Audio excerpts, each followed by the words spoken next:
No nanny ever lasted more than a week with the millionaire CEO's twins, until she showed up and did what no one ever imagined. Before we start the story, leave a comment telling us what city you're watching from. And at the end, don't forget to rate this story from 0 to 10. Enjoy. Layla Torres was late, hair a mess, shoelace untied, apron stained with ketchup, and for some unexplained reason, a piece of gum stuck to her elbow. First day as nanny to the most reclusive millionaire in Seattle, and I look like a hot dog after a tornado, she muttered, running along the sidewalk toward the huge iron gate of the Whitmore mansion. She took a deep breath, pressed the doorbell, and when no one answered, simply pushed the gate open. She walked in. The mansion looked like a five-star hotel. Cold, elegant, and so quiet she could hear her own embarrassment. Until, vroom! Yes, go. To the chandelier, to the chandelier. Layla's eyes widened. In the living room, two identical boys about 6 years old were running in circles with a drone tied to rolls of toilet paper. The drone was heading straight for the crystal chandelier, probably worth more than her car. Layla screamed. The drone hit the chandelier. The chandelier swung like it was in an earthquake.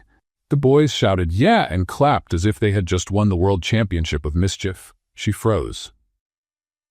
I'm the new nanny. You're late, said the boy in the dinosaur t-shirt. And you look like a dirty hamburger, added the other, pointing at her stained apron. Layla tried to breathe. You must be Max and Leo, right? And I'm Layla, the nanny who was just humiliated by two miniature gremlins. While she picked up the toilet paper off the floor, she heard heavy footsteps on the stairs. A tall man in a perfectly tailored gray suit came down, looking like he had just read 3 contracts and swallowed an entire meeting.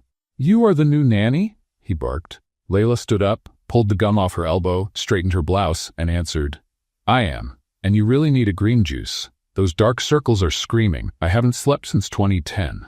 Max and Leo grinned mischievously. The man crossed his arms. Ryan Blake, CEO, father, and I hate green juice. Layla Torres, nanny, Latina, and a firm believer in detox juice in stressful environments. Stressful environment? The drone crashed to the floor with a lonely beep. Layla pointed at it. Case closed.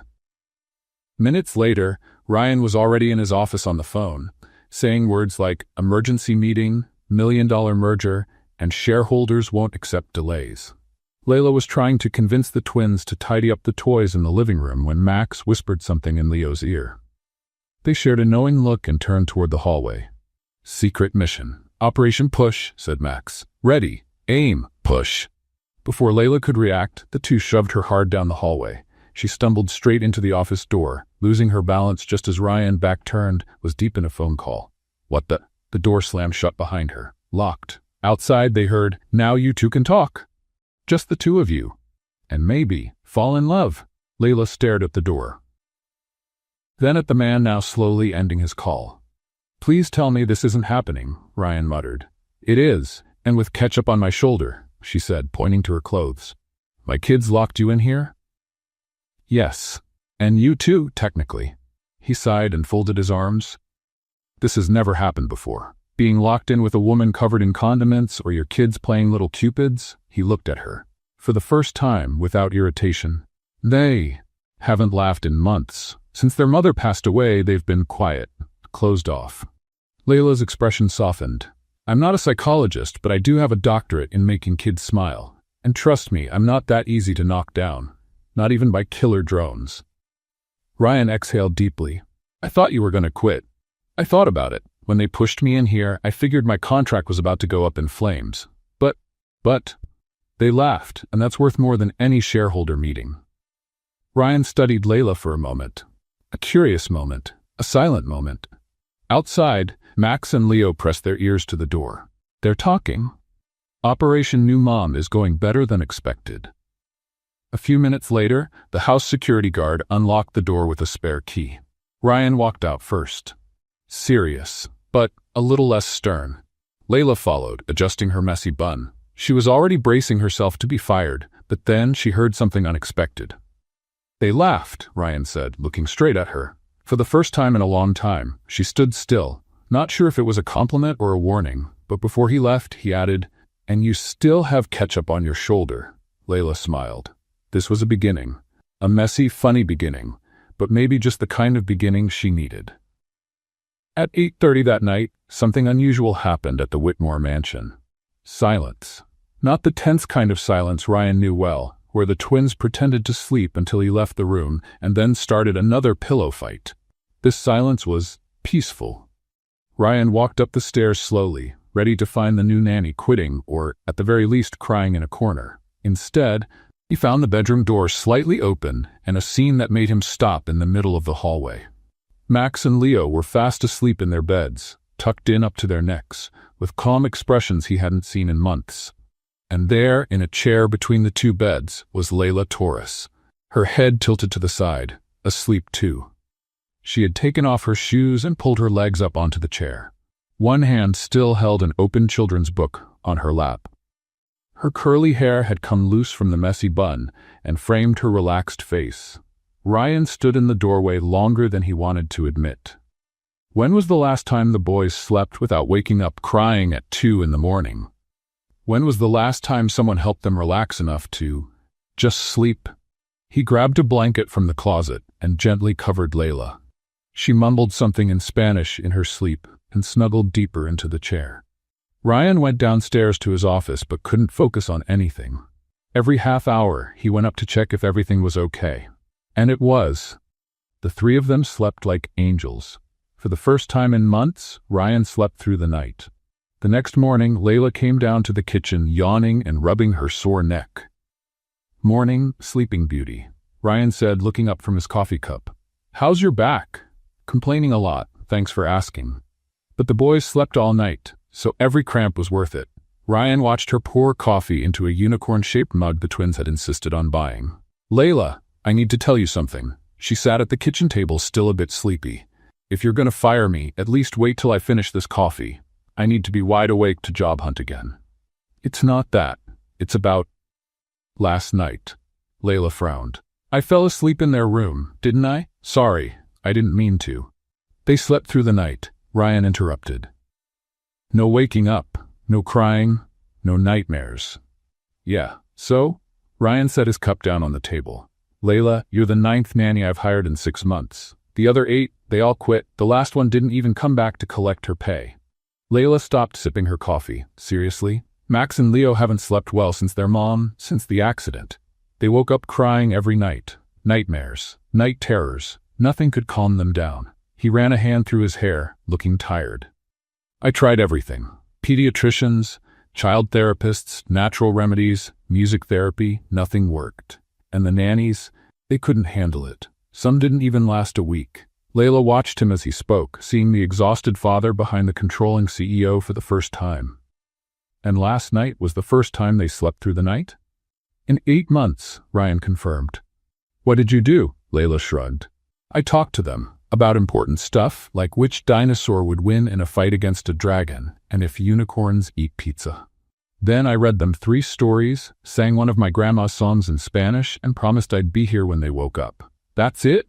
Sometimes the most complicated things have very simple solutions." Before Ryan could say anything, there was a loud burst of laughter from upstairs, followed by the sound of running feet in the hallway. "Layla! Layla! Where are you? Let's play pirates." Or astronauts, or astronaut pirates. The twins came down the stairs like a whirlwind of morning energy. Max was wearing his cap backward and mismatched socks. Leo had somehow put his shirt on upside down. "Well, boys, you're ready to take on the world this morning," Layla said, opening her arms. They ran to her and threw themselves into a group hug that almost knocked over her chair. "Dad, Layla is the best nanny in the universe," Max declared. "The whole universe," Leo agreed. "She can do dragon voices and princess voices." Ryan watched the scene. When was the last time the boys ran down the stairs with that kind of excitement? When was the last time they called someone the best in the universe without being sarcastic? "Hey, how about we have some breakfast?" Layla suggested. "But first, let's fix those outfits." "Leo, your shirt's upside down." "I know. It's space fashion." "Oh, of course. Why didn't I think of that?" While Layla helped the boys get organized, Ryan was trying to switch back into serious CEO mode, but it was hard to ignore the cheerful energy filling the house. At breakfast, Layla turned the meal into an adventure. She gave the staff silly titles. The gardener became master of golden leaves, and the housekeeper was princess of imperial order, making Max and Leo laugh so hard they nearly choked on their cereal. "What about you, Dad?" Leo asked. "What's your special name?" Ryan looked up from the tablet where he was checking emails. "I don't need a Baron of Endless Coffee," Layla announced, pointing to the cup Ryan had just filled for the 4th time. "Lord of Eternal Meetings, Emperor of the serious face," Max added, copying his dad's stern look. Leo burst out laughing. Ryan tried to stay serious, but the corners of his mouth twitched. "Very funny," he muttered.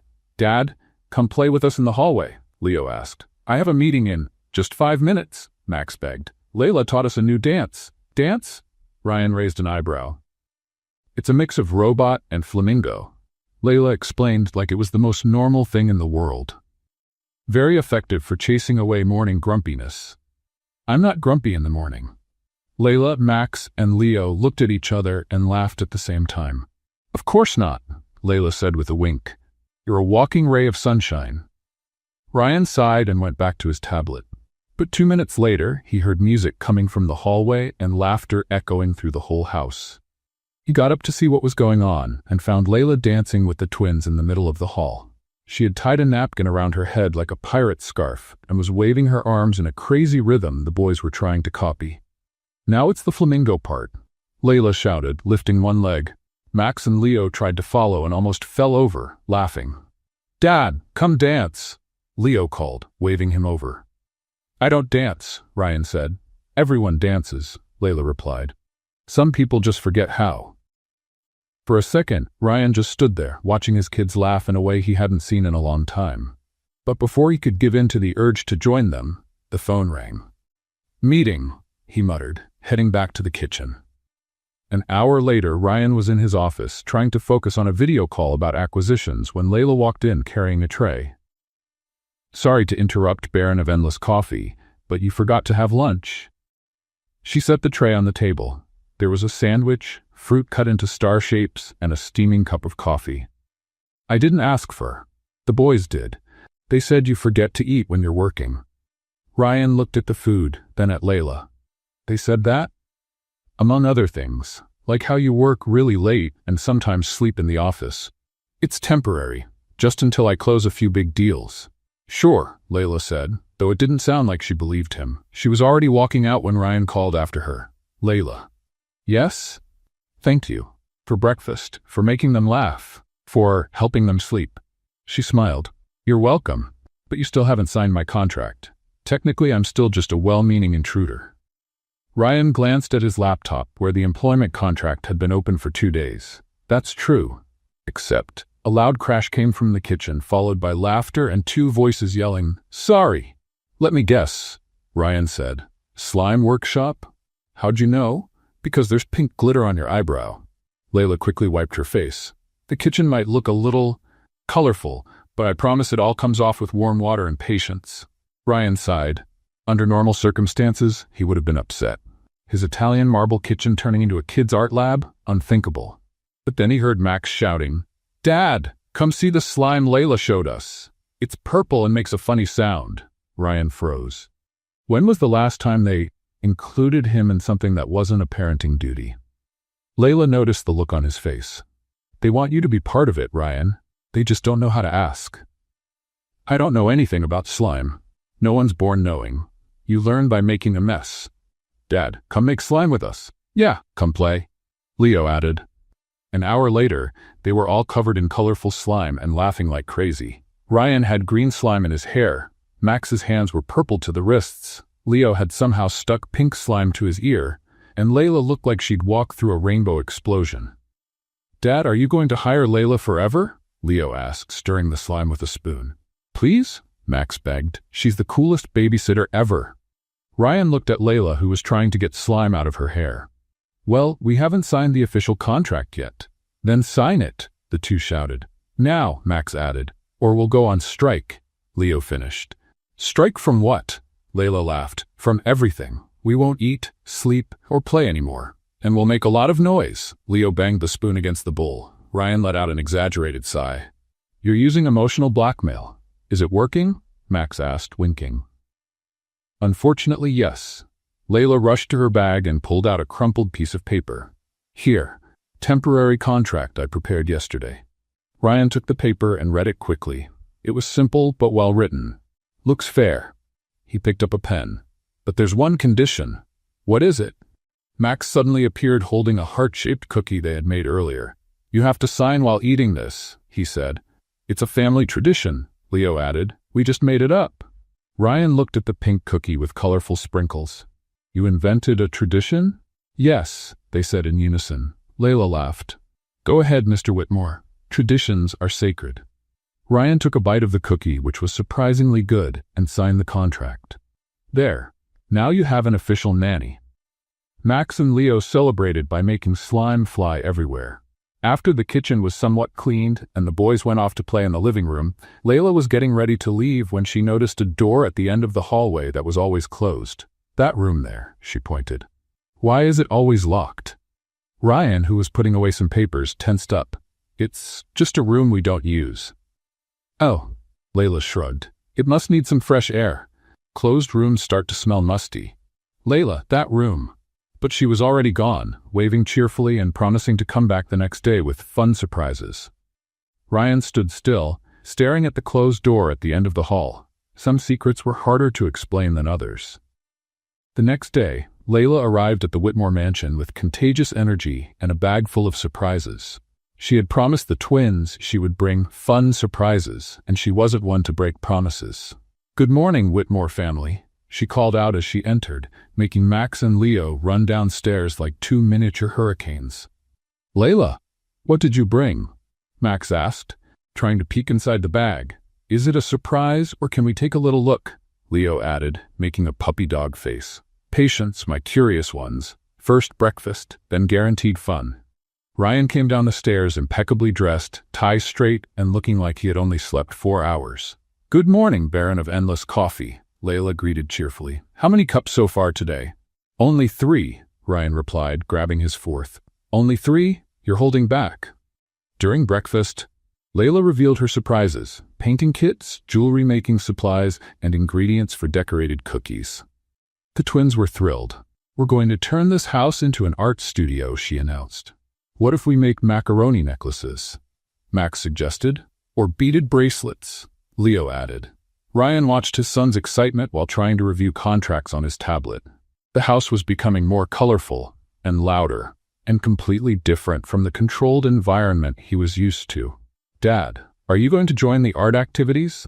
Leo asked hopefully. Maybe later. I have an important meeting in half an hour. You always have an important meeting, Max muttered, stirring his cereal. Ryan looked up from his tablet, but before he could answer, Layla stepped in. How about we let the Emperor of Business work while we create revolutionary masterpieces? An hour later, the living room had turned into a full-fledged art studio. Max was painting an abstract canvas that looked like a rainbow explosion. Leo was stringing colorful bead necklaces, and Layla supervised them while humming a song in Spanish. That's when Layla's curiosity got the better of her. She had noticed that mysterious door at the end of the hallway since her first day. Ryan always changed the subject when she asked about it, which only made her more curious. While the boys were absorbed in their creations, she decided to take a quick peek. Keep painting, boys. I'm going to get more paint upstairs, she fibbed, walking casually down the hall. The door wasn't locked, just closed. Layla turned the knob slowly and pushed it open. The room before her was like a time capsule. Everything was perfectly preserved. Clothes still hanging in the closet, beauty products neatly arranged on the vanity, photographs scattered across the dresser. It was clearly a woman's room. In the center of the vanity sat a delicate, clearly expensive porcelain vase, decorated with hand-painted flowers. Next to it were photographs of a beautiful woman with Max and Leo when they were younger. Layla walked in slowly, drawn in by the feeling of the room. It felt like a sanctuary, lovingly preserved with equal parts love and pain. She stepped closer to the vanity to take a better look at the photos when she heard footsteps in the hallway. Panicked, she turned quickly and bumped into the vase. Everything happened in slow motion. The vase flew off the vanity, turned in the air, and shattered on the hardwood floor with a crash that echoed through the entire house. Oh no, no, no! Layla whispered, crouching down to try to gather the pieces. "What are you doing in here?" Ryan's voice boomed through the house like thunder. He was standing in the doorway, his face red with anger and his fists clenched. Layla stood up slowly, porcelain pieces in her hands. "Ryan, I can explain. You went into my wife's room," he shouted, storming into the room. "And you broke her favorite vase. I didn't know it was an accident." "An accident? You walked into a room you had no business being in." Layla took a deep breath, trying to stay calm. "Look, I get that you're upset, but it was just a vase. Come on, you're a billionaire. Buy another one on eBay." Ryan was speechless. He had expected tears, desperate apologies, maybe even a resignation. Not such a practical reply. "Just a vase?" he repeated in disbelief. "Yes, an object. One that can be replaced. That vase was the last birthday gift I gave her before." Ryan's voice broke. Layla's expression softened, finally realizing the weight of what she had done. "Ryan? Dad? Layla?" Max appeared at the door, followed by Leo. "Why are there people yelling?" The boys looked at the broken porcelain on the floor and their father's distressed face. "Dad, are you okay?" Leo asked, concerned. "I broke something important to your dad," Layla said honestly. "Something that belonged to your mom." Max and Leo looked at each other and, without a word, ran off. Ryan bent down and picked up one of the bigger pieces of the vase, running his finger along the broken edge. She collected antique porcelain. This one was her favorite. "Ryan, I'm really sorry. Truly, I shouldn't have gone in here." Before he could respond, Max and Leo came running back, holding handfuls of colorful modeling clay. "Dad, we're gonna make a new vase," Max announced. "Just like Mom's," Leo added. "Only better, because it'll have glitter." The boys sat on the floor and started shaping the clay with determination. Max worked on the base, Leo focused on the sides. "It's gonna be beautiful," Leo said. "And it won't break because clay is strong. And we'll make colorful flowers," Max added. "Mom liked flowers, right, Dad?" Ryan watched his sons working together to fix what had been broken, their small fingers carefully creating something new. "She loved flowers," he said, his voice softer now. Layla sat down beside them. "Can I help?" "I promise not to break anything this time." Max and Leo giggled. "Sure, you can do the little leaves." Half an hour later, they had created a colorful clay vase, decorated with pink and purple flowers, green leaves, and tiny gold stars. "All done," Leo announced proudly. "The new Whitmore family vase, upgraded version," Max added. Ryan picked up the creation gently. It was imperfect, lopsided, and absolutely beautiful. "It's different," he said. "Different can be good," Layla replied softly. At that moment, looking at a woman wearing watermelon print socks and with green paint in her hair, Ryan realized something unsettling. He was starting to like her. Or was it just gratitude?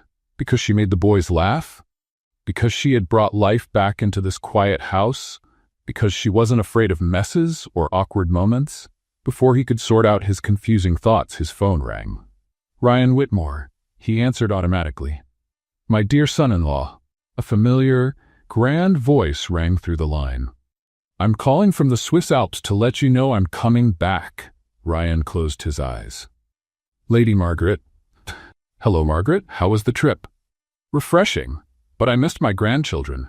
I'll be arriving tomorrow to stay a while and see how the children are doing. I hope you've hired a proper nanny this time." Ryan looked over at Layla, who was helping Leo add even more glitter to the vase. "Yes, proper is one way to put it." "Wonderful. See you tomorrow, dear." Ryan hung up and sighed deeply. "Trouble?" Layla asked. "My mother-in-law, she's coming back tomorrow. And that's a bad thing because Lady Margaret has very strong opinions about how things should be." Layla looked around the room, full of paint, clay, and glitter scattered everywhere. "I think tomorrow's going to be interesting." Ryan looked at the Whitmore family's new vase and had the strange feeling that his life was about to get even more complicated. And for the first time in a long while, that didn't completely scare him. The next morning, the Whitmore mansion was in full chaos. Ryan had woken up at 5 a.m. to get the house ready before Lady Margaret arrived, while Layla tried to convince Max and Leo to wear presentable clothes. "Why do we have to wear these boring clothes?" Max complained, staring at the dress shirt his dad had picked out. "Because Grandma Margaret likes kids who look like little adults," Ryan explained, adjusting his tie for the third time. That's really weird, Leo muttered, struggling with his shirt buttons. Layla watched all the running around with amusement. She had swapped her usual colorful outfit for something more appropriate, a navy blouse and black pants. Still, she couldn't resist wearing pineapple print socks. Relax, guys. She's just a grandma, not the Queen of England, she said, helping Leo with his buttons. You don't know Lady Margaret, Ryan murmured. She has very strong opinions about everything. At exactly 10 o'clock, a black limousine pulled up in front of the mansion. The driver quickly got out to open the back door, and out stepped an elegant woman in her 60s, dressed as if she were heading to tea with British royalty. Lady Margaret walked like the ground should be honored to touch her feet. She wore a beige tweed suit, pearls around her neck, a matching hat, and an expression that suggested the entire world was just slightly below her standards. "My darling grandchildren," she exclaimed in a strong British accent, opening her arms. Max and Leo ran to greet her, clearly uncomfortable in their dressy clothes but happy to see their grandma. "Grandma Margaret," they shouted together. "Let me look at you." She inspected them from head to toe. "Much better. You finally look like proper little gentlemen."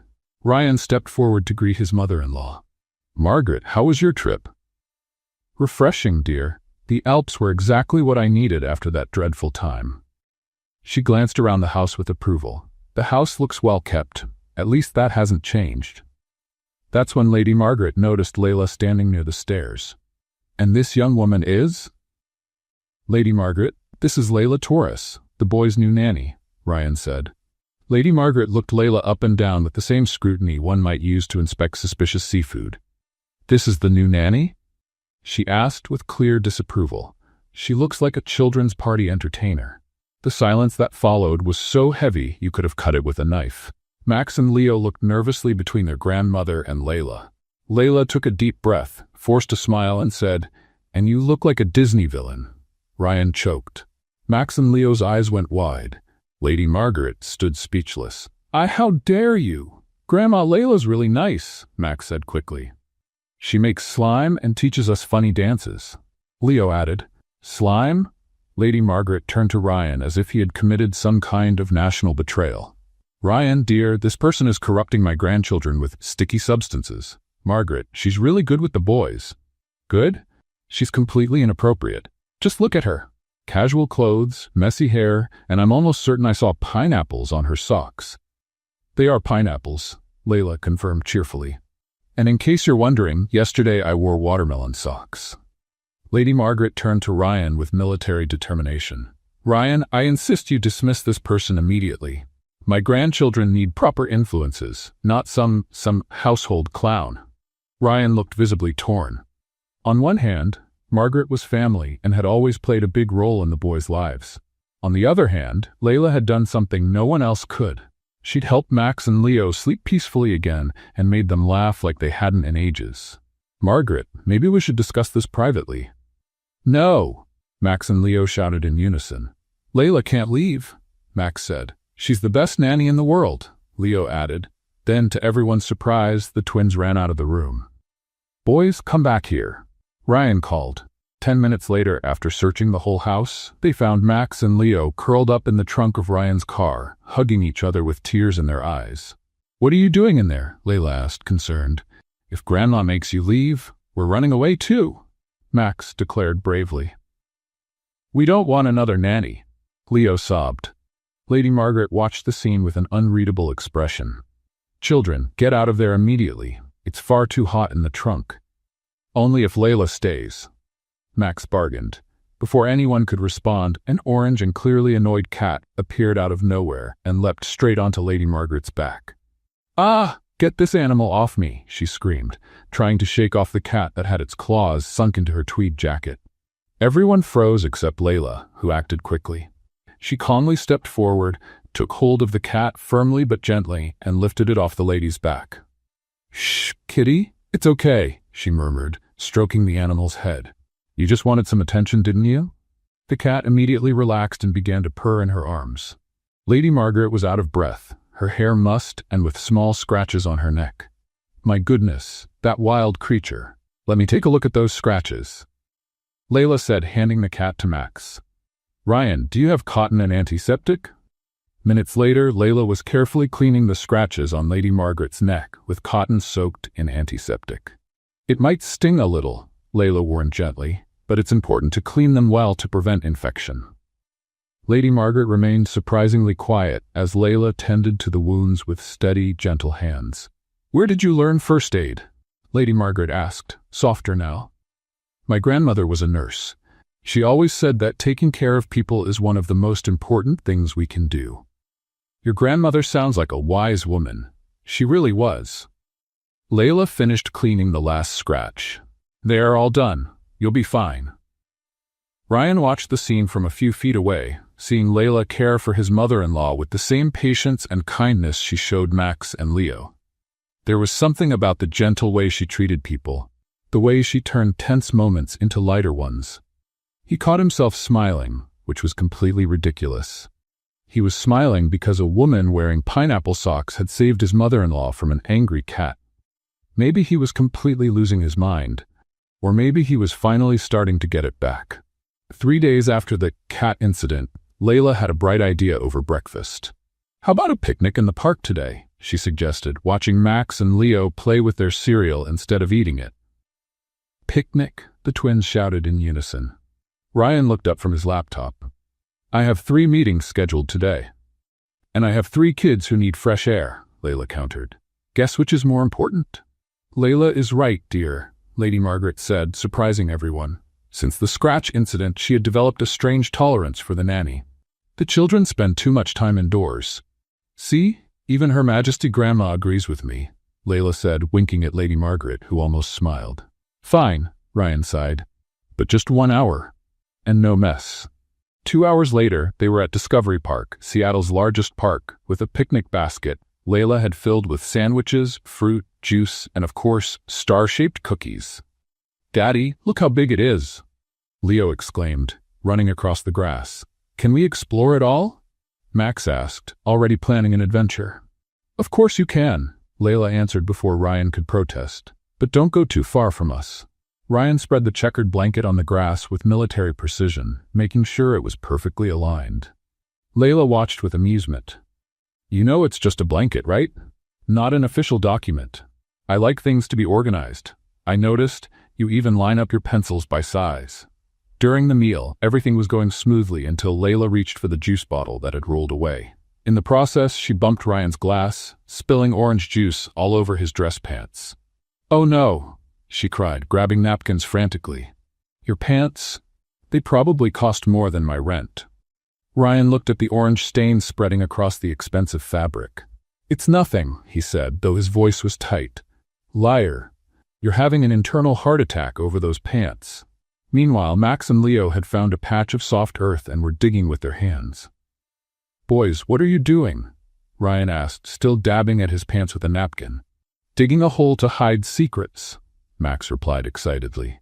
Secrets don't need to be buried, Ryan said automatically. Of course they do, Leo insisted. Otherwise, everyone finds out. And what kind of secrets do you have? Layla asked, curious. We like it when Daddy stays home, Max said quietly. And we're scared he works so much he'll forget about us, Leo added. Ryan stopped rubbing at his pants. You don't need to be afraid of that. But you're always working, Max said, like a robot. I work for you, so you can have a good life. But we want to have a life with you, Leo said simply. Layla watched Ryan's face twist with guilt and pain. Ryan, she said softly. They just want— I know what they want, he cut her off, standing up abruptly. But you don't understand how the real world works. I have responsibilities. Your biggest responsibilities are right here, Layla said, pointing at the boys. Don't tell me how to raise my kids. Someone needs to. You treat them like end-of-month reports. The silence that followed was sharp. Max and Leo stopped digging and looked nervously at the adults. How dare you? I dare because someone has to.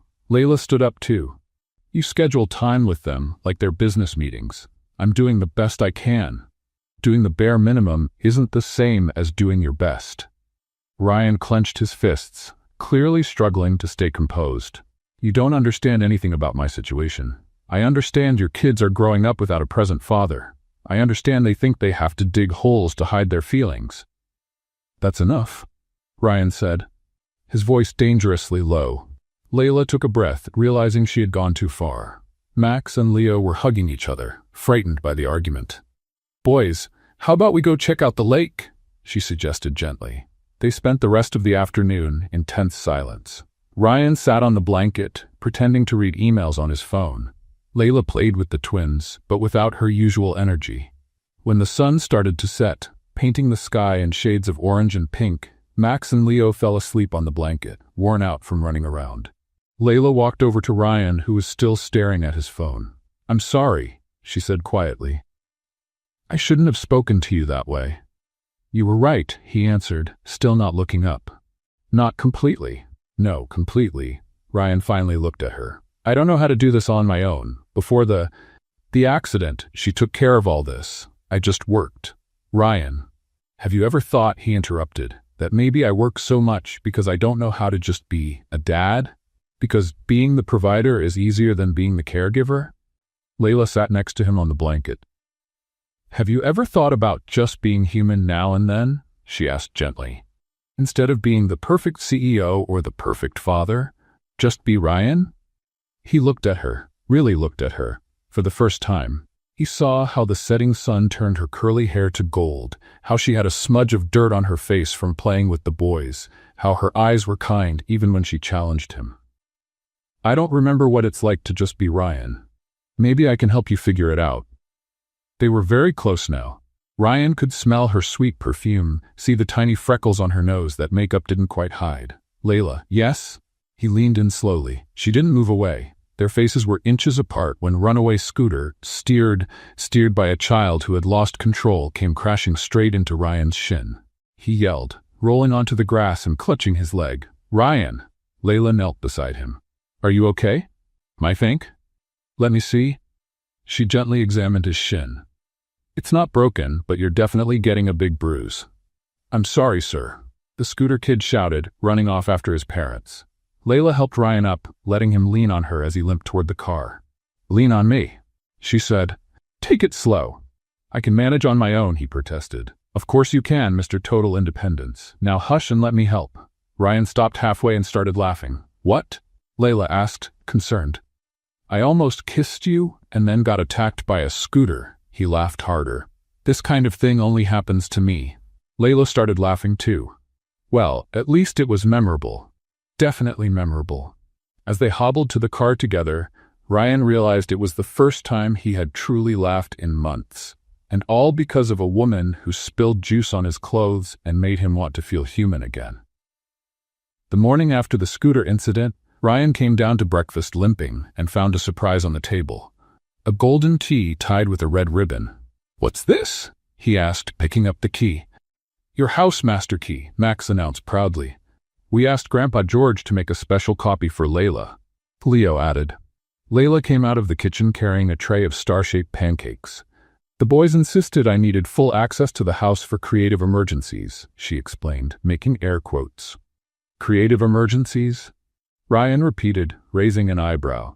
"Like when we want to throw a surprise party," said Max. "Or turn a room into a spaceship," Leo added. Ryan looked at the key, then at Layla, then at his sons, who were staring at him with anticipation. "I'm not sure this is a good idea." "Oh, come on, Mr. Worry," said Layla, sitting on the table. "It's just a key. What could possibly go wrong?" 3 hours later, Ryan found out exactly what could go wrong. He was in his office preparing for an important meeting with Japanese investors when he heard strange noises coming from the downstairs conference room. Sounds that included laughter and banging. "What the heck?" he muttered, heading down the stairs.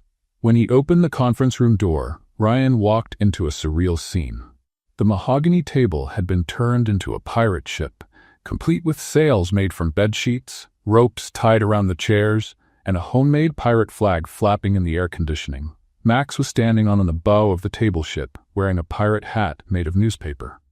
Leo was swinging a foam sword, and Layla was sitting in the executive chair, wearing a makeshift tricorn hat and sketching a treasure map. "Ahoy, Captain Ryan," Layla called out cheerfully. "Welcome aboard the Whitmore."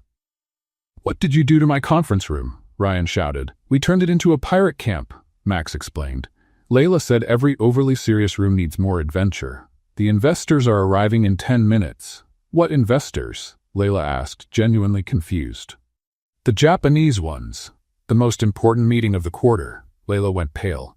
Oh, that's a problem. A problem? Ryan started ripping the sheets off the chairs. I'm about to lose a $50 million deal because you turned my conference room into a theme park. Easy, Captain Panic, Layla said, getting up. We'll fix this. In 10 minutes, how? Improvise, she clapped her hands. Boys, lightning cleanup, go. That's when the doorbell rang. Ryan froze. The investors were early. George will get it, he said, running a hand through his hair. I just need 5 minutes to... The door opened and George entered, followed by 3 impeccably dressed Japanese men in suits. Mr. Whitmore, may I present Mr. Tanaka, Mr. Sato, and Mr. Yamamoto, George said formally. The investors stepped into the room and paused, taking in the scene. Ryan with a paper eye patch stuck to his face from the cleanup attempt, Max and Leo still dressed like pirates, and Layla frozen mid-step with a foam sword in hand. Total silence. Treasure ahead, Leo yelled, breaking the silence. Leo! Ryan hissed, mortified. Mr. Tanaka, apparently the group's leader, looked around with an unreadable expression. Interesting, he said in flawless English. Very creative. Ryan took a deep breath and made the riskiest business move of his career.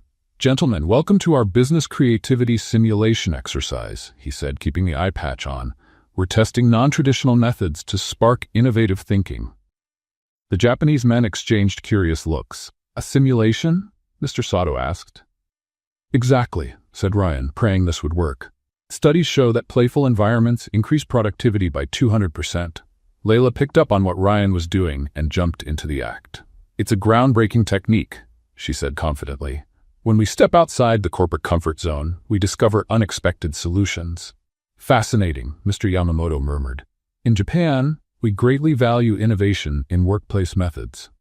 And childhood creativity is the purest form of innovation, Layla added. That's why we involve the children in the process.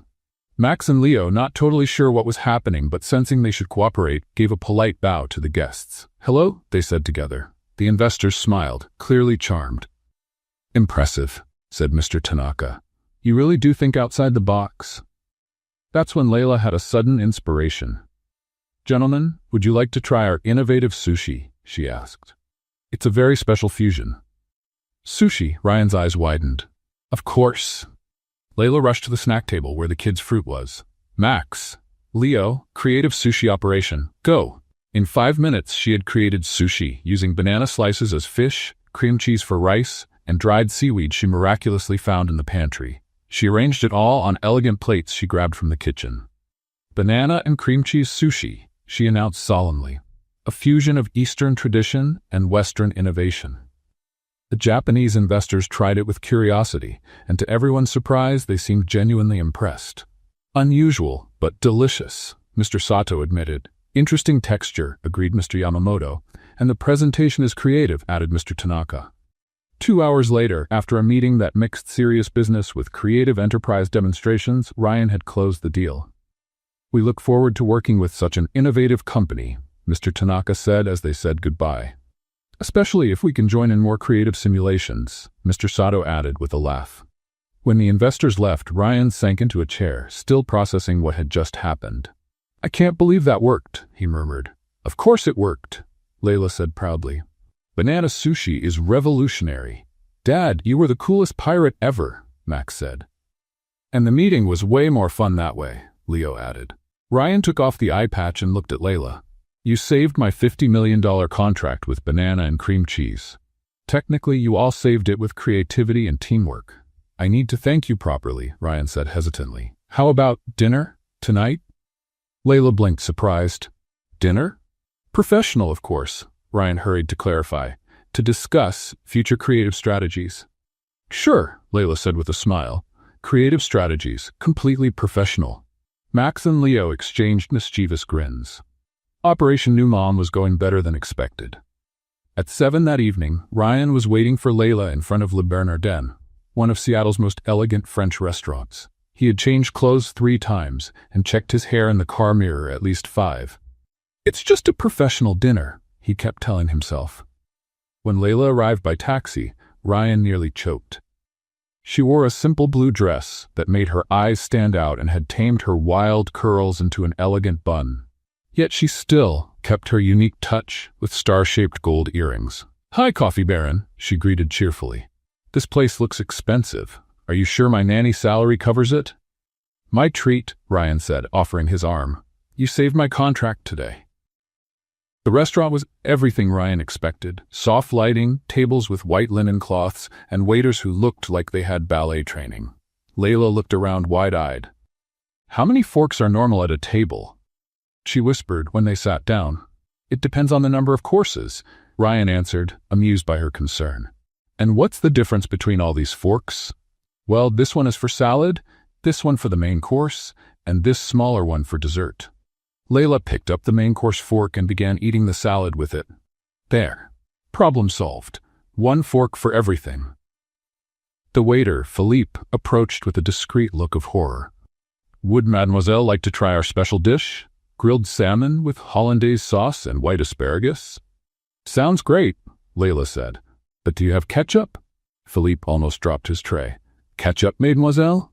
"Yes, that tasty red sauce. I put ketchup on almost everything." "Madame," Philippe said with an offended French accent, "our chef Henri would not allow ketchup in his kitchen, not even in a life-or-death situation." "Relax," Layla said with a shrug. "I'll survive without it."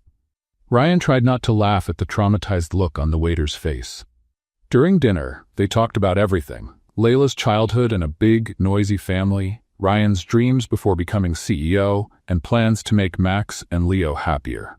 "Want to hear something funny?" Ryan said as he finished his second glass of wine. "Always," Layla replied. "Before you came along, I had completely forgotten what it felt like to laugh, and today I laughed more than I have in the last 6 months. Laughing is important. My grandmother always said a day without laughter is a day wasted." "Your grandmother sounds like a special person." "She was. She taught me that sometimes the best medicine is making someone smile." Ryan watched her as she spoke, noticing how her eyes sparkled when she talked about her family. "Can I try to make you laugh now?" he asked nervously. "You can try." "Why did the Scarecrow win an award?" "I don't know." "Why?" "Because he was outstanding in his field." Layla stared at him for a second, processing the joke, then burst out laughing so hard that nearby tables turned to look. "Oh, wow!" She laughed until tears streamed down her cheeks. "That was terrible, wonderfully terrible." Ryan started laughing too, caught up in her joy. "Was it that bad?" "Horrible, but in the cutest way possible." When they left the restaurant, a street musician was playing jazz on a nearby corner. The music floated in the warm evening air. "That's such a beautiful song," Layla said. Ryan glanced around. The street was nearly empty, lit only by old street lamps. "Would you like to dance?" he asked impulsively. "Here, in the street?" "Why not?" For the first time in his adult life, Ryan did something completely spontaneous. He took off his tie, tossed his suit jacket onto a bus stop bench, and held out his hand to Layla. She took it, smiling. They danced slowly on the sidewalk, moving to the soft rhythm of the saxophone.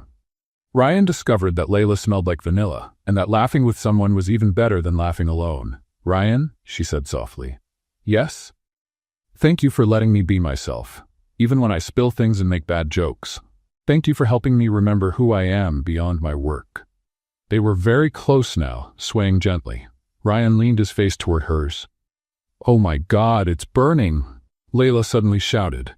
Ryan pulled back, confused, until he saw she had bumped into the side of a nearby Mexican food truck and knocked over an entire container of spicy sauce onto both of them. "It's burning!" She danced in place, trying to wipe the sauce off her clothes. "This is napalm disguised as food."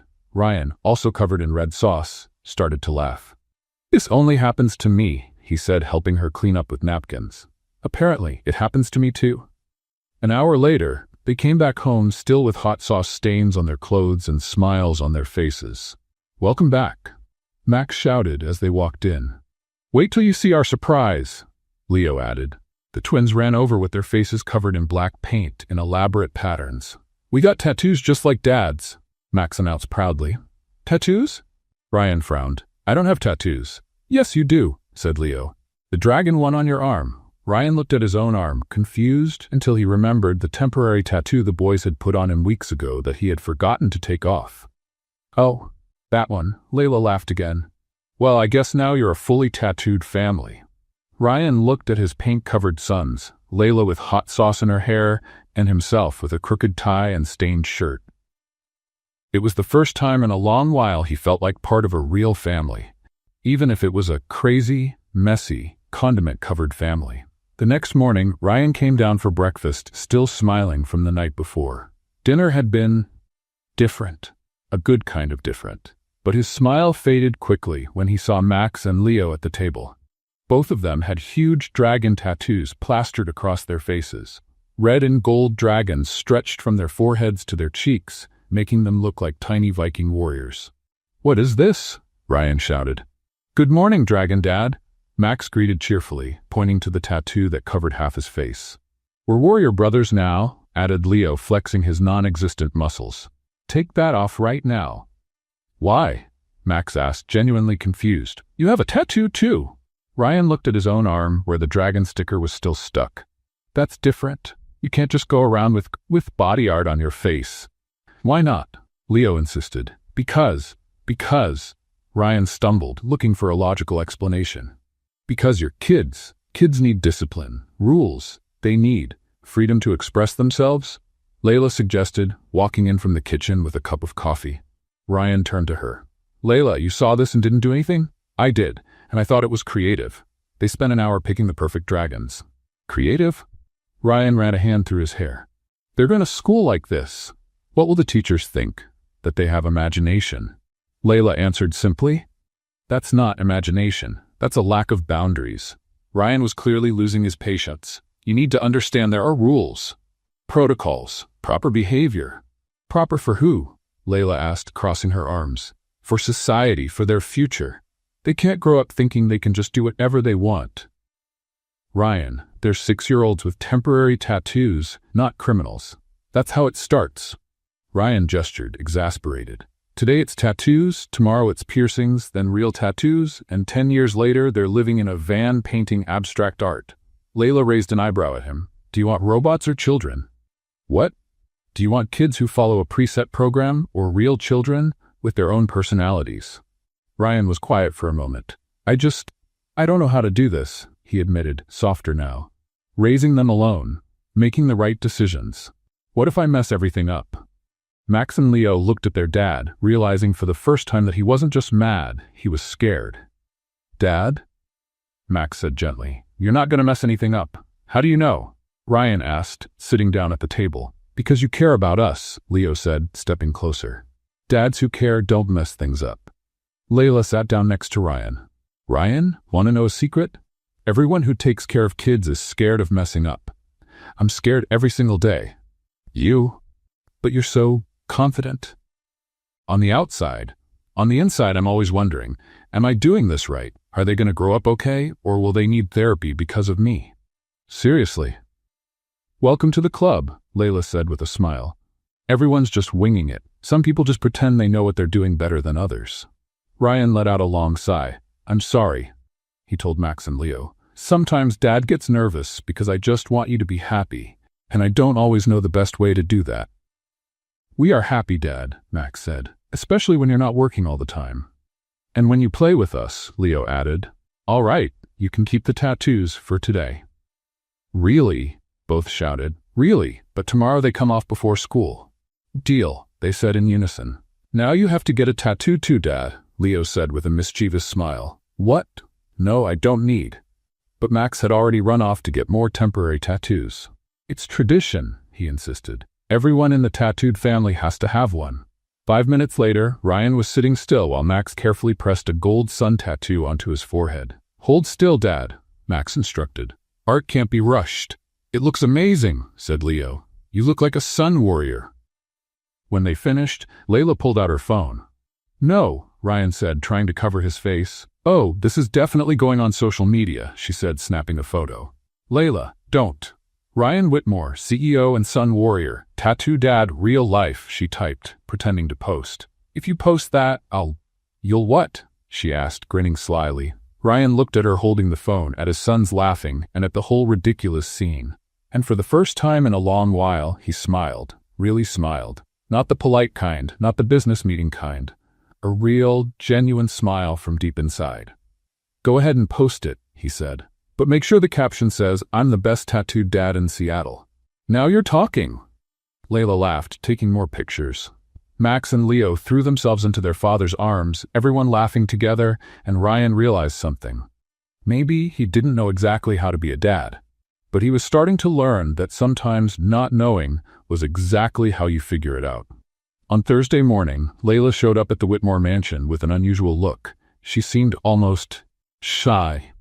"Good morning, tattooed family," she greeted, but without her usual energy. "Layla." Max and Leo ran to hug her. "Are we building a pillow fort today? Or making glow-in-the-dark slime?" Leo suggested. "Actually," Layla hesitated, "I need to talk to you about something."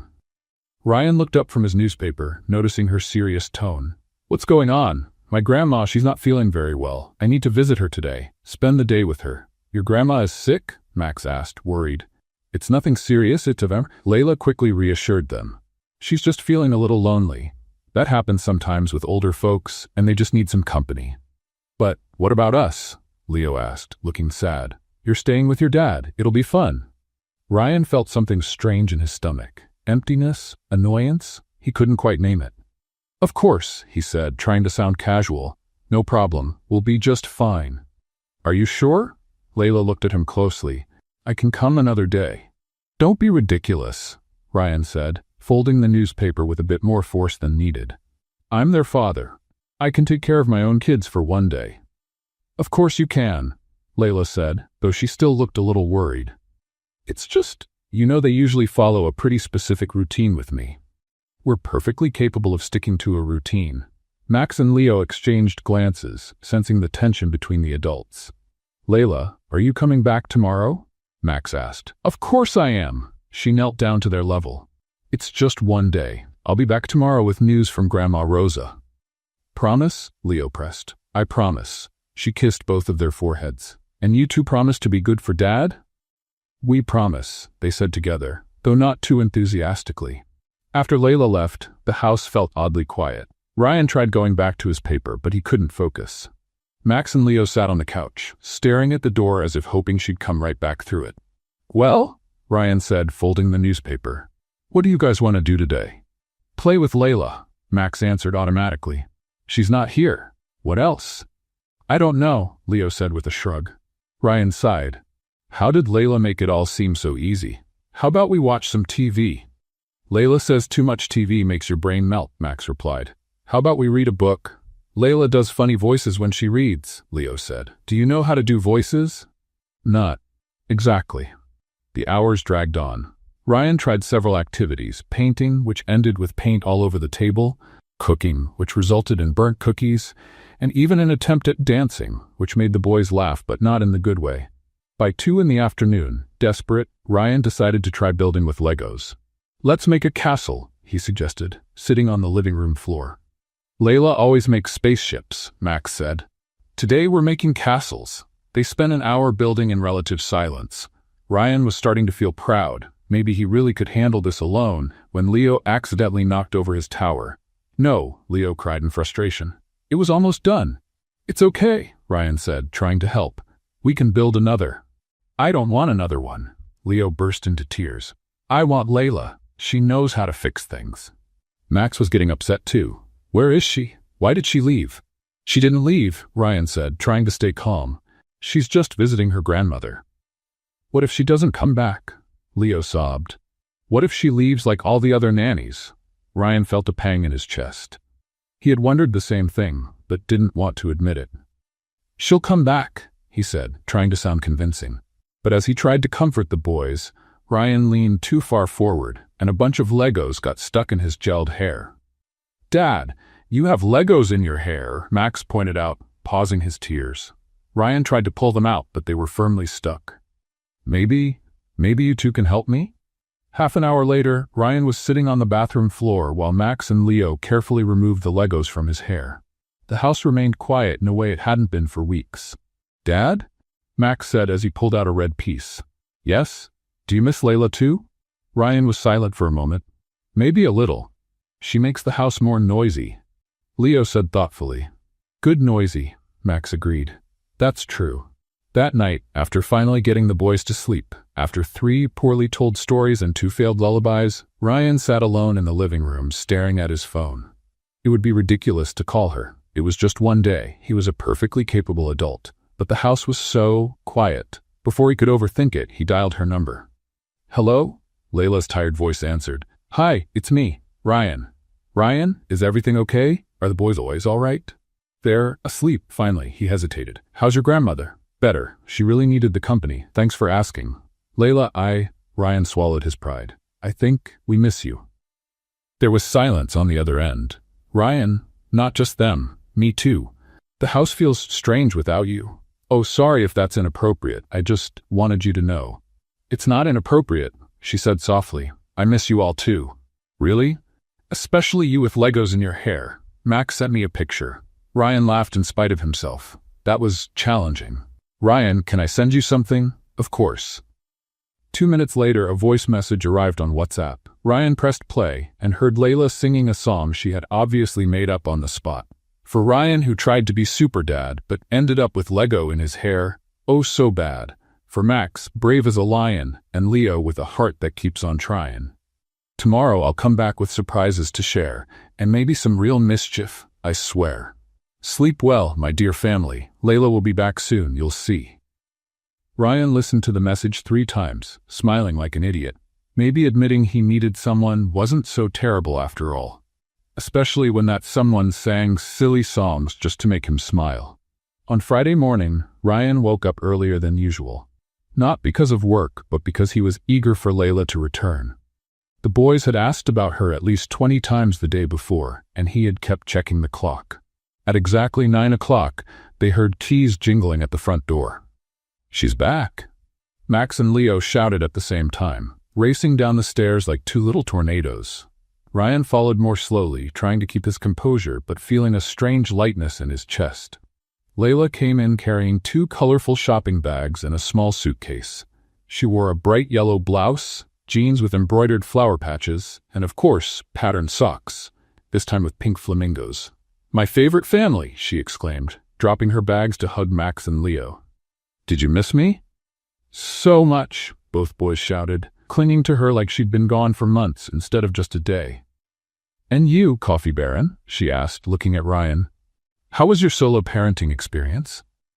We survived, he said, trying to sound casual. Just a few Lego-related accidents. I saw the pictures, she laughed. Very stylish, confused construction worker look. Layla, what did you bring? Max asked, eyeing the bags with curiosity. Oh, this. She picked up her luggage. My grandma Rosa made some special things for you, and I brought some surprises too. From the first bag, she pulled out colorful wool scarves that Grandma Rosa had knitted. Blue for Max, red for Leo. From the second came an impressive variety of new toys. Animal puppets, a kid's magic set, friendship bracelet materials, and a portable karaoke machine. Karaoke, Leo yelled, pulling the machine out of the box. Now we're talking, said Max. We can put on shows. Speaking of shows. Layla's eyes lit up with a mischievous sparkle. How about we organize a talent show? Right here, right now? Yes, the boys jumped with excitement. Ryan, who had been watching the scene while sipping coffee, tried to quietly slip away. Well, I have a few calls to make. Nope. Layla caught him by the arm. You're our official judge. Judge? Yes, every talent show needs a judge, and you have the perfect face for it. What face? That grumpy critic face who takes everything way too seriously, she teased. Max and Leo laughed. It's true, Dad. Max agreed. You do look like a strict judge. Thanks for the honesty, Ryan muttered, though he was smiling. 20 minutes later, the living room had been transformed into a makeshift theater. Layla had set up chairs in rows, created a stage using a colorful rug, and even made signs with the performers' names written in crayon. Ryan was placed in a big chair front and center, with a notepad and pen. Now, Mr. Serious Judge, Layla instructed, you'll give scores from 1 to 10 for each act, and no giving everyone a 10 just to be nice. I'd never give a 10 just to be nice, Ryan said. Exactly. That's why you're perfect for the job. The first act was Max doing magic tricks. He made a scarf disappear. It actually fell behind him, turned a coin into the same coin, and tried to pull a rabbit out of a hat, but ended up pulling out one of the new puppets. "Score?" Layla asked, pretending to be the announcer. Ryan put on a serious face. 8. Good effort, but the rabbit should have been real. Max laughed and took a dramatic bow. The second act was Leo singing a song he made up about his stuffed dinosaur. The lyrics included lines like, "Rex is really cool, eats plants and follows rules, and dinosaurs are fun, especially the friendly ones." 9, Ryan announced. Original composition and strong performance. Leo did a little victory dance. The third act was Layla trying to make the flamingos on her socks dance. She moved her feet so dramatically that she tripped and fell onto the couch. 7, Ryan said, trying not to laugh. Points off for coordination, but creativity was impressive. "Harsh judge," Layla muttered, pretending to be insulted. Then came the grand finale. "And now," Layla announced, "a special performance by the Whitmore brothers, with a surprise guest, me." Max and Leo took their places on the stage with the karaoke machine. Layla stood next to them, just a bit behind. "This song," Max said seriously, "is about our family. And about someone really special," that Leo added. They started singing a simple tune, clearly made up on the spot. "Daddy works a lot, but he's nice when he takes a break." Max and Leo are brothers who like to have fun. Our house was really quiet until someone showed up who makes us laugh and never wants to leave. Layla is our nanny, but she's more than that. She takes care of our hearts. And that's worth a lot. She's kind of like a mom of the heart who came to stay and became part of our family. The silence that followed was deep. Ryan felt something stir in his chest. He looked at Layla and saw tears in her eyes. She covered her mouth with her hands, clearly touched. "Mom of the heart," Max repeated, looking at her. "That's how we see you." "If you want to be," Leo added quickly. "We know you're not our real mom, but do you have room in your heart for a borrowed mom?" Layla asked, her voice shaking. "Of course," they both shouted, running to hug her. Ryan watched it all, trying to process what he was feeling. Seeing his kids so happy, so whole. Watching Layla be accepted by them like that. Seeing how she had become such an important part of their lives, without him even realizing it. "And the score, Mr. Judge?" Max asked, still hugging Layla. Ryan cleared his throat, trying to steady his voice. 10, he said quietly. "Definitely a 10. Layla looked at him over the boys' heads. Their eyes met and something passed between them. A shared understanding, a moment of recognition. "Ryan," she said softly. He got up from the armchair and walked over. Without a word, Layla reached out and opened her arm to include him in the group hug. Ryan hesitated for just a second before joining them. But when Layla pulled him closer, when he felt the warmth of the family forming right there, something inside him broke and healed at the same time. He couldn't let go. He stood there, hugging his sons and the woman who had come into their lives as a nanny and was becoming... What? He wasn't sure yet. But he knew he didn't want that moment to end. "Thank you," he whispered into Layla's ear. "For what?" "For bringing us back to life." She hugged tighter, and Ryan finally understood what he'd been trying to ignore for weeks. He wasn't just grateful to Layla Torres. He was falling in love with her, and for the first time since his wife had passed, that didn't scare him. In fact, it made sense, like all the puzzle pieces were finally falling into place. "Hey," Max said, still in the middle of the hug. "Now that we're an official family, can we make slime in Dad's office?" Ryan laughed, a real, honest laugh. "Let's take it one step at a time, champ." But even as he spoke, he knew that anything felt possible now, especially with Layla by his side. The morning after the talent show, Max and Leo were oddly quiet during breakfast. They whispered to each other, exchanged sneaky glances, and stopped talking every time Ryan or Layla came near. "Are you two okay?" Layla asked, picking up on their suspicious behavior. "Very quiet for you guys." "We're great," Max answered quickly, elbowing Leo. "Totally normal," Leo added, trying to look innocent. Ryan looked up from his tablet. "When you two are acting totally normal, it usually means you're up to something." "It's not us," Max protested. "We're angels." "Whitmore family angels," Leo agreed, making a pretend halo above his head. Layla and Ryan exchanged a look. Suspicious, but they let it go. Later, While Layla was tidying up the playroom and Ryan worked in his office, the twins locked themselves in their bedroom for an emergency meeting. Operation Parent Kiss, Max whispered like a secret agent. Mission, get them to kiss already, Leo added. They keep looking at each other like they're in love, Max noted. And yesterday during the hug, Dad turned red, Leo said. And Layla always smiles like a goofball when he talks to her. So they like each other. But they're too clueless to see it. We're too shy to do anything about it. That's why we have to help. Max grabbed paper and crayons, assuming the role of mastermind. First try, lock them in a small space. We did that on the first day, didn't work. Second try, create a romantic situation. Like what? Like a wedding. Leo exclaimed, clapping. Genius. Max started drawing. Let's make a magic wedding. With a ceremony and everything. And they'll have to kiss because that's tradition. What if they say it's just pretend? Max frowned, thinking. Then we say it's a real wedding, and if they really like each other, they'll end up kissing anyway. You're a genius, Max. I know. Now let's get everything ready. 2 hours later, Ryan stepped out of his office to grab some water, and found the living room completely transformed. Colorful streamers hung from the ceiling, paper flowers covered the floor, and what looked suspiciously like a makeshift altar had been built from couch cushions. What is this? He asked, confused. Max and Leo popped out wearing toilet paper crowns and towels tied around their shoulders like capes. Surprise! They shouted in unison. You turned the living room into, what exactly? A chapel, Max said proudly. For your wedding. My what? Ryan nearly choked. With who? With Layla, of course, Leo said, like it was obvious.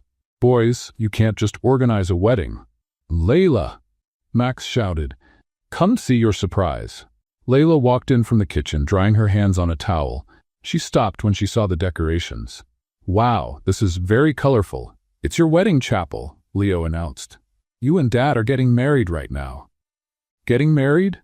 Layla looked at Ryan, who was clearly starting to panic. Boys, weddings take planning. We've planned everything.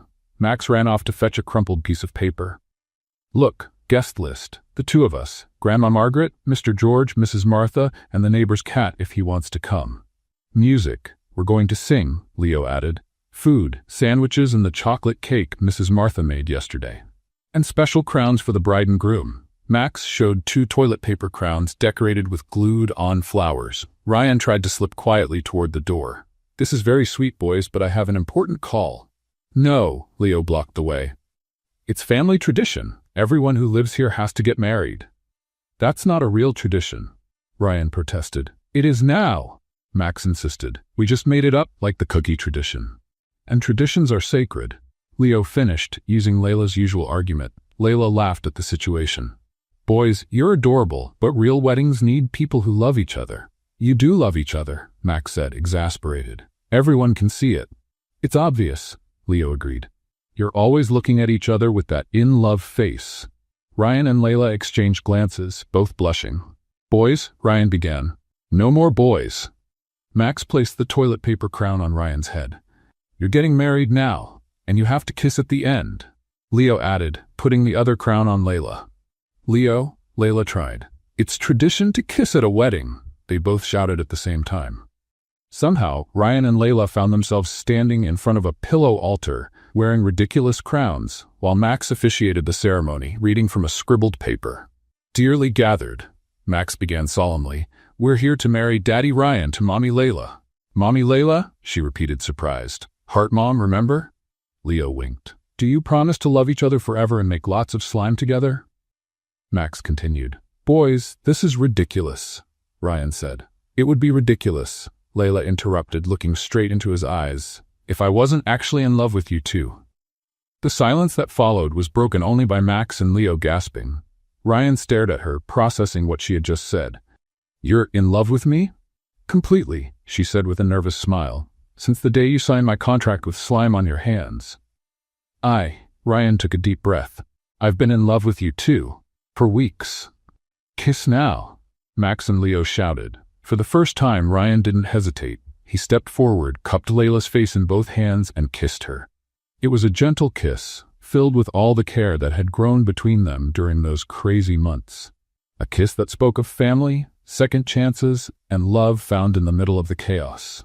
Max and Leo began tossing confetti they had hidden in plastic bags, yelling, "Long live the bride and groom! We did it! Now we're a real family!" When they finally pulled apart, Ryan and Layla were covered in colorful paper, smiling like teenagers. "So," Ryan said, "I guess we just got married in a ceremony officiated by 2 6-year-olds. With toilet paper crowns," Layla added, "and confetti rain. That was the silliest wedding in history." "And the most perfect," Ryan said, kissing her again. Max and Leo hugged each other, proud. "Mission accomplished," Max whispered. "We're the best cupids in the world," Leo agreed. And for the first time in a long while, the Whitmore house felt complete. 3 weeks after the twins' magical wedding, Ryan was nervous, more nervous than at any business meeting he had ever attended. He had spent the last few days secretly planning with Max and Leo what they called Operation Real Wedding. Because, according to the unshakable logic of 6-year-olds, a wedding with toilet paper crowns didn't officially count. "Dad, did you buy the ring yet?" Max whispered over breakfast while Layla was in the kitchen. "Yes," Ryan whispered back, patting the pocket of his jacket. "And did you prepare the romantic speech?" Leo asked. "I tried, but you know I'm not very good with pretty words."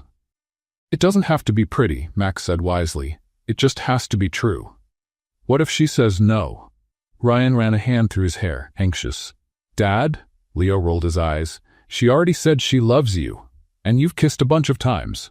And she lets you make slime in your office," Max added. "That's true love." That afternoon, Ryan set his plan in motion. He invited Layla for a picnic in the backyard, claiming the boys wanted to test new sandwich recipes. "That's an odd outfit for a picnic," Layla said when she saw him come out of the house. Ryan was wearing a flawless navy blue suit with brightly colored flip-flops Max and Leo had insisted he wear. "The boys said it was mandatory," he explained, a little embarrassed. "Of course they did," Layla laughed. "And where are they?" "They're getting the surprise ready." In the backyard, Ryan had set up a scene that mixed elegance with the typical Whitmore family chaos. There were real flowers, a professional arrangement he had ordered, but also the boys' drawings hanging from the trees. Classical music played softly, interrupted now and then by laughter coming from inside the house. "Ryan, what's going on?" Layla asked, suspicious. "Have a seat," he said, pointing to a chair decorated with colorful ribbons. Layla sat down, curious. That's when Max and Leo ran out the back door, followed by Lady Margaret, George, Martha, and at least 10 neighborhood kids who had secretly been invited to form a choir. "Surprise!" they all shouted. "What?" Layla looked around, confused. Ryan got down on one knee in the grass and pulled a small velvet box from his pocket. "Layla Torres," he began, his voice shaking, "you came into our lives like a colorful hurricane and turned everything upside down." "Ryan," she covered her mouth with her hands. "You taught me that it's okay to laugh at our own messes, that slime can fix almost anything, and that a family doesn't have to be perfect to be perfect." Max and Leo stood beside their dad, clearly moved. "Will you marry me?" Ryan asked. "For real this time, with paperwork and everything? And become our official mom?" Max added. "Forever and ever?" Leo finished. Layla looked at the ring. A simple and beautiful solitaire, then at Ryan kneeling in flip-flops, then at the eager boys, and finally at the impromptu audience. "This is completely crazy," she said. "It is," Ryan agreed, "and you've all been plotting behind my back for weeks." "Guilty," Leo admitted, "and you're proposing to me in the backyard, in flip-flops in front of a kids' choir." "All true," Ryan said, smiling nervously. Layla stood up from the chair. "Then my answer is yes," she shouted, leaping into Ryan's arms and knocking them both into the grass. The children's choir erupted in cheers. Lady Margaret clapped gracefully. George and Martha were grinning from ear to ear. Ryan slipped the ring onto Layla's finger as they lay there in the grass, both laughing. "Time to party," Max announced. The party was exactly what you'd expect from an event planned by 6-year-old twins. There was a cake made entirely of stacked marshmallows held together with melted chocolate. The kids' choir sang an off-key version of "Can't Help Myself," which they had secretly rehearsed. George played the guitar, a talent no one knew he had, and Lady Margaret surprised everyone by dancing with Leo. "Mr. and Mrs. Whitmore," said the unlikely officiant, Mr. R. Peterson, their retired neighbor who had been called in last minute, "you may kiss." When Ryan and Layla kissed officially as husband and wife, Layla tripped over the microphone cord and almost knocked over the marshmallow cake. "Classic," Max shouted, clapping. "Our new mom is still the clumsiest," Leo added, laughing. "And that's why we love her," Ryan said, holding Layla tight. Hours later, after the guests had gone and Max and Leo had finally passed out from all the excitement, Ryan and Layla were in the living room, dancing barefoot to soft music. "Mrs. Whitmore," Ryan whispered in her ear, "how does it feel to officially be part of this madness?" "Like I've come home," she answered. Upstairs, the drone Max had insisted on flying during the party was still recording, capturing the moment. The two of them dancing slowly, surrounded by the remains of the most chaotic and perfect party in Seattle. "Ryan?" Layla said, resting her head on his chest. "Huh? Thank you for letting me ruin your neat little life. Thank you for showing me that chaos can be beautiful, and that slime solves almost anything, and that marshmallows count as a food group, and that families are built with love, not with planning." Ryan pulled her closer. "You think we're gonna make it, this whole family thing?" "We'll mess up a few things along the way," Layla said with a smile. "Definitely.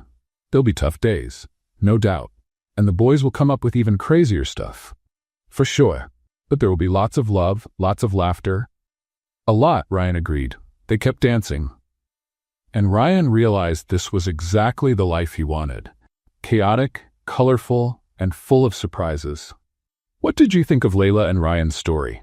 Leave your thoughts in the comments. Rate the story from 0 to 10. What's your score? Subscribe to the channel and turn on the bell so you don't miss any of our stories. And don't forget to check out more heartwarming stories right here on the final screen.